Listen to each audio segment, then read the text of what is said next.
Okay, my audience.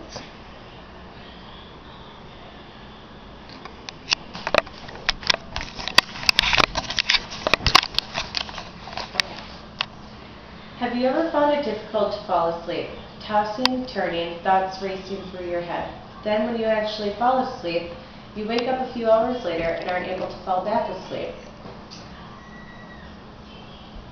Or feel as if you didn't sleep at all. Insomnia is defined as the difficulty of initiating or maintaining sleep, or both.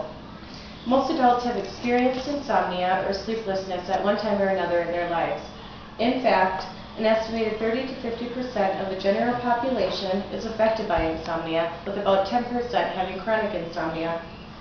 With insomnia, you will usually awaken feeling tired and weary, which takes a toll on your ability to function during the day. Insomnia not only affects your energy level and mood, but your health, work performance, and quality of life. Many factors contribute to this disorder, such as financial stress, traumatic events, emotional or neurological disorders, and other medical conditions. Today I'm going to talk about the definition, classification, and causes of insomnia, as well as who is at risk for developing this disorder and the signs and symptoms of insomnia. Also, how it is diagnosed and treated. First, we'll discuss the definition, classification, and causes of insomnia. What is insomnia? According to the National Institute of Health, it is characterized as a sleeping disorder with difficulty falling or staying asleep, or both.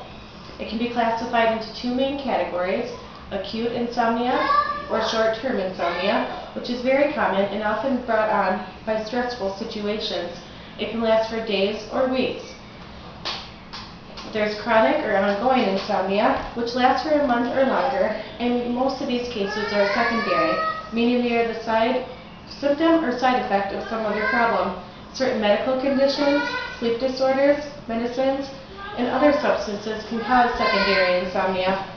In contrast, primary insomnia isn't a result of medical problems, medicines, or other substances. It is recognized as its own distinct disorder and is triggered by many life changes. What causes insomnia? Secondary insomnia, as I mentioned, is a symptom or side effect of some other problem. It's often the symptom of an emotional, neurological, or other medical or sleep disorder.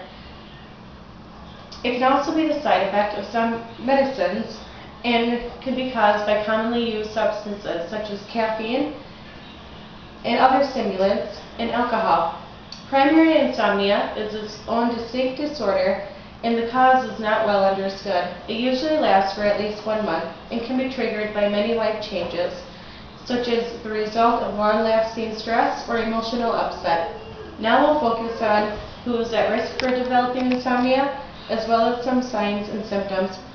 According to Harvard Medical School, women are more affected than men. Older adults tend to be more affected than younger adults, even though it can occur at any age.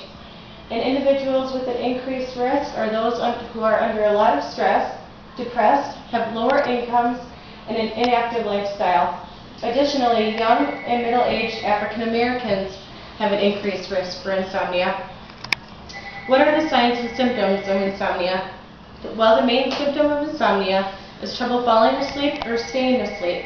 If you're experiencing insomnia, you may lay awake for long periods of time before falling asleep, sleep for short periods, awake much of the night, feel as if you haven't slept at all, or wake up too early. A lack of sleep can lead to other symptoms as well, such as feeling tired during the day, difficulty focusing on tasks, feeling anxious, depressed, and irritable. Finally, we'll concentrate on how insomnia is diagnosed, along with the different treatments that are available for individuals suffering from insomnia. Insomnia is diagnosed by your doctor based on your medical and sleep histories, as well as a physical exam. Also, if the cause is unclear, they may recommend a sleep study. To learn more about what's causing your insomnia, your doctor may ask if you're experiencing any new or ongoing health problems, have any painful injuries or health conditions, taking any medicines, either over-the-counter or prescription, have symptoms or history of depression, anxiety, or psychosis, or coping with any highly stressful life event. They may also ask questions about your work and leisure habits, such as your work and exercise routines, and your use of caffeine, tobacco, and alcohol. They will ask for details regarding your sleep habits, such as whether you worry about falling asleep, staying asleep, or getting enough sleep, what you eat and drink, and whether you take any medicines before going to bed, if you follow a routine and what kind of routine before going to bed, and if you have any distractions such as TVs or computers in your bedroom. Your doctor will perform a physical exam to rule out any medical problems which may be triggering your insomnia. It may also recommend blood work to test for thyroid problems or any other medical conditions. It may recommend a sleep study called a polysomnogram or a PSG if he or she thinks that there could be an underlying sleep disorder causing your insomnia. A PSG records your brain activity, eye movements, heart rate, and blood pressure. How is it treated? Well, acute or short-term insomnia can often be treated by improving your lifestyle habits and making changes, such as avoiding substances that worsen insomnia, such as caffeine, tobacco, and other stimulants. Also, certain over-the-counter products and prescription medications that could be disrupting your sleep, and alcohol. Also, by adopting bedtime habits that can promote sleep and help you relax before bed, such as following a routine, reading a book, listening to soothing music, taking a hot bath. Also, by making your bedroom more sleep-friendly, such as avoiding bright light, limiting possible distractions, keeping the temperature cool and comfortable, and keeping your bedroom dark and quiet. There is counseling available for chronic or ongoing insomnia called cognitive behavioral counseling, which focuses on relieving anxiety linked with that insomnia, and it targets the thoughts or actions that disrupt your sleep and encourages good sleeping habits. There are several methods used, such as relaxation techniques, biofeedback, supporting more positive thinking about sleep, and it may involve talking with a therapist.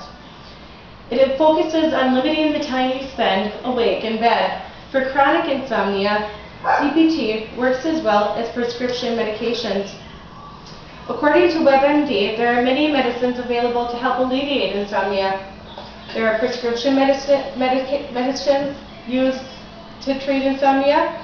However, there are some rare side effects associated with this type of medicine, such as sleep eating, sleepwalking, and driving while sleeping. And they may help you fall asleep, but they may make you feel groggy in the morning, and they can become habit-forming. Therefore, it is very important to talk with your doctor about the benefits and side effects of these medications. There are over-the-counter products available also that claim to treat insomnia, including melatonin, L-tryptophan supplements, valerian teas or extracts. However, some of these do contain antihistamine, which make you feel sleepy but can pose a risk to some people, and they may not offer the best treatment for insomnia. Therefore, it is always best to talk with your doctor before taking them, and he or she can advise whether these products will benefit you. Before researching this topic, I always thought of insomnia as nothing more than experiencing a few sleepless nights in bed, not being able to shut off your brain. As you can see, it is so much more than that. It is a common disorder which affects many people in our population and influences their everyday lives and overall health. As I was exploring this issue, I came across many desperate pleas begging for answers, hoping to understand why this is happening to them and to find treatment for this condition. For many of us, sleep is expected, where for others it is a luxury, a privilege. However, there are many treatment options available for those experiencing insomnia, and by understanding what kind of insomnia you are experiencing, discovering the possible causes, and being aware of who is at risk, you're already moving in the right direction. If you are experiencing any signs or symptoms of insomnia, such as daytime sleepiness and a lack of energy, it is best to make an appointment with your doctor. He or she will assist in the diagnosis of insomnia. These problems can prevent you from doing your best at work or school, so take charge and improve your quality of life. I promise it's worth it.